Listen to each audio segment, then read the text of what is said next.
Kakain tayo ng panipuri. Ayan, Indian street food. Matagal ko nang gustong tikman yan kung anong lasa. So, yun yung sauce niya. Dalawa ang sauce niyan. At yung panipuri, ang texture is matigas. Tapos meron siyang butas sa gitna. Ayan, meron siyang parang crispy noodles. Meron siyang chickpeas. May patatas. So, titikman muna natin ng walang sauce. Malutong.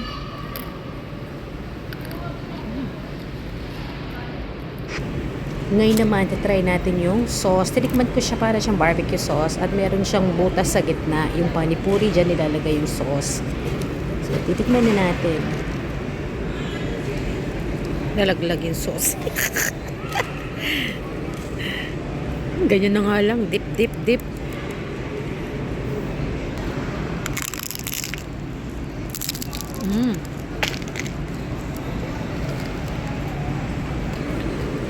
Parang barbecue ang lasa. Barbecue sauce. Malutong. Tapos ito, ano kay lasa? Tikman ko muna yung sauce. Parang may mint. Alam ko, binubuhos to eh. Ah, may kutsara pala eh. Ayan oh. Suwada. Ayan. Parang ganyan yan. Yan. Tapos, ganun. Kaya may butas. Ayan o.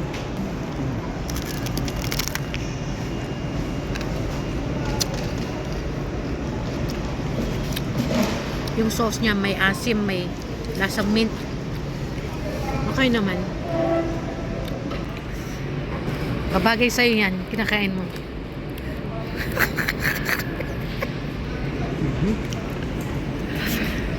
Malutong na? Para siyang ano,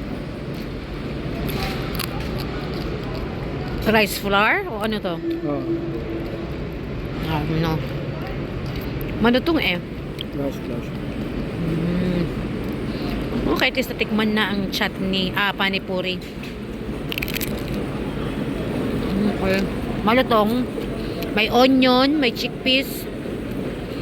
Tapos may mga ganyan, oh. Parang, ang tawag dito, parang noodles, crispy noodles. Tapos may potato. Nandiyan sa loob. Ganyan ang itsura sa loob. Yan. Sikat na pagkain ito sa India, ang panipuri, street food yan. So, malutong siya.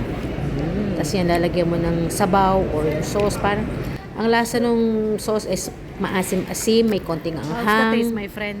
Merong lasang mint. So, partner talaga yan. Bagay sa'yo. Achay. Acha, tike.